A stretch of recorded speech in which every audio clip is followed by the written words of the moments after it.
Hello beautiful people, Astrology Guy here. Welcome back to my channel. In this video, I'm going to give you the top 10 things you need to know about dating someone that has Venus in Leo. Also make sure to stick around to the end for the hashtag Ask Astrology Guy question and answers. Okay, no more wasting time. Here are the top 10 things you need to know about dating someone with Venus in Leo. Let's go. Number 10, they are extremely loyal. If there's one thing that someone with Venus in Leo is for sure, it's loyal. So you can rest assured if the love and the excitement is there, they aren't going anywhere. Number 9, attention is a two-way street. Someone with Venus in Leo will tell you all about if someone flirted with them and they'll think it's hilarious, but if someone flirts with you, they aren't having it and they fail to find the humor in that scenario. Number 8, if it gets stale, you get the boot. Yes, someone with Leo and Venus is very loyal, but if they feel like the relationship is getting stale or settling down, or worst of all, becoming boring, then they lose interest and they head for the nearest exit. Number 7, sex and love go hand in hand. They connect physical passion and expression with emotional intimacy, so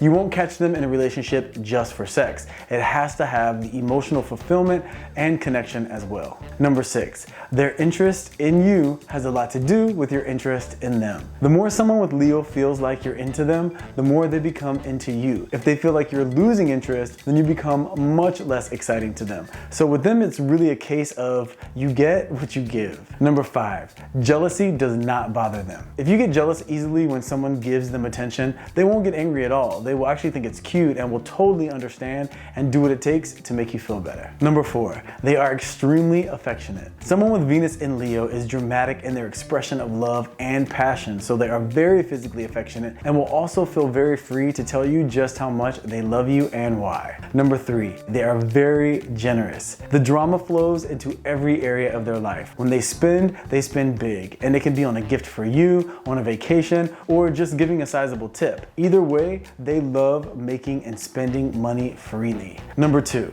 confidence is extremely sexy to them. The more confident you are, the more they will be attracted to you. Slip into insecure or victim mode and they will slip out the door. And the number one thing you need to know about dating someone with Venus in Leo is the best way to please them is to appreciate them. Show them that you are the happiest person in the world because you have found the most uniquely beautiful connection with the most uniquely beautiful person in the world. Give them the energy they crave and they will give you the most loving and exciting ride of a lifetime. So for the hashtag Ask Astrology Guy question, I'm going to just pick one this time around because the answer is a bit more involved than usual. And this question comes from Ninalette Rose. And she says, "Hi, thank you so much once again for all this amazing info. Your videos have taught me so much so far." You're very welcome, Ninalette. It makes me so happy to know that you're finding the information useful. Then she goes on to say, "I am a Leo Sun, Moon, Mars, and Jupiter, and a Saggy rising.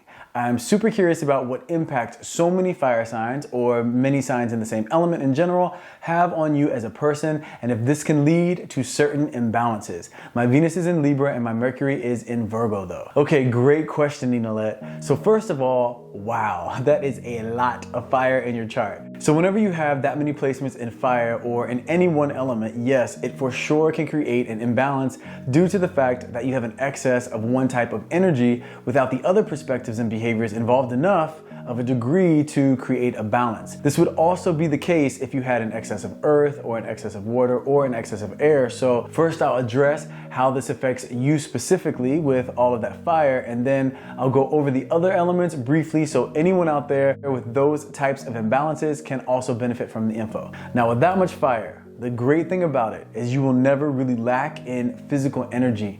I mean, of course you're human and you'll have days when you have more energy than others, but overall, and in comparison to other charts, you'll be very physically energetic. Having all that fire, especially Leo, will also result in you being pretty confident in your perspective and your opinions, and you will also be very generous, loyal, and overall fun to be around. Now the challenge with having all this fire, and this is where the imbalance comes in, is you will also find yourself 2 steps ahead of yourself a lot of the time.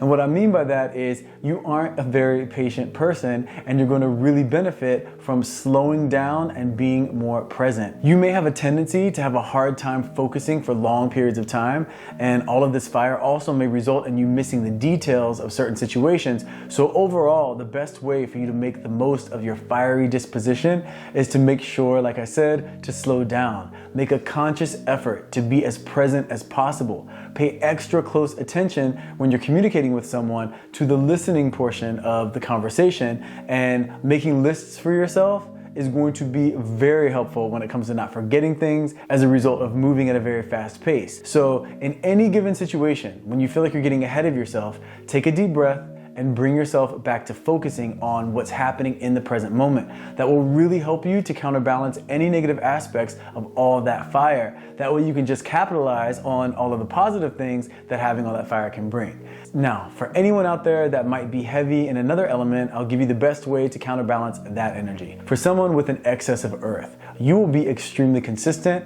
and very practical, but make sure not to be too judgmental. Meaning earth signs tend to size things up, label them quickly, and if you have an excess of earth, make sure to do your best not to jump to labeling and not to judge someone or something too quickly. If you have an excess of air, it's great for ideas and sifting through information, but it is important not to speculate and worry, especially about the future. When you have an excess of air, it's easy to find yourself creating a narrative in your head about what you think might be going on. And you may not be wrong a lot of the time, but it is important to not spend too much time speculating and then worrying about things that you either think could be happening without really having necessary proof, or things that could potentially happen that are out of your control. Remind yourself that it is always best to make choices on the facts. So get as much of the facts as you can in any given situation and make the choices based on what you know to be true. Doing that in the present will help you to feel more certain and less likely to speculate and worry about the future.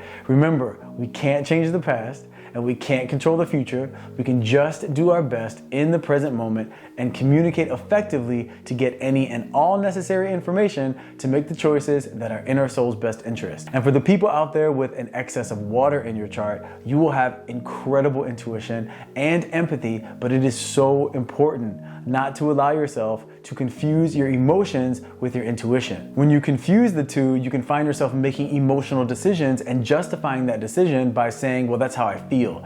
And you should for sure honor your feelings, but just like with the air signs, it's so important to get as much of the facts about any given situation before you decide the best way to move forward. Emotions are the reactions to our thoughts, and you never want to make decisions from a reactive space. Now, following your instinct or intuition is very different. The information that comes from your intuition is never a story. It's just, yes, this is good for me, or no, this isn't good for me. And it doesn't follow a series of thoughts or a narrative in your head that's trying to convince you one way or the other. It's a spontaneous feeling you get when you're presented with a person or a situation. Now, when it comes to your instinct or your intuition, sure, follow that with confidence. That is your connection to your deepest source of truth. But as someone with an excess of water, you want to make sure and learn to differentiate between your emotions and your intuition. So that way you aren't being reactive. Instead, you're responding from your intuition or instinct based on what is in your soul's best interest, as opposed to reacting and making choices based on a feeling like anger, sadness, frustration, fear, or resentment. This way, you won't have any regrets. Thanks, Nina Let, for that great question. I really hope you found the answer useful. Okay, so there you have it. The top 10 things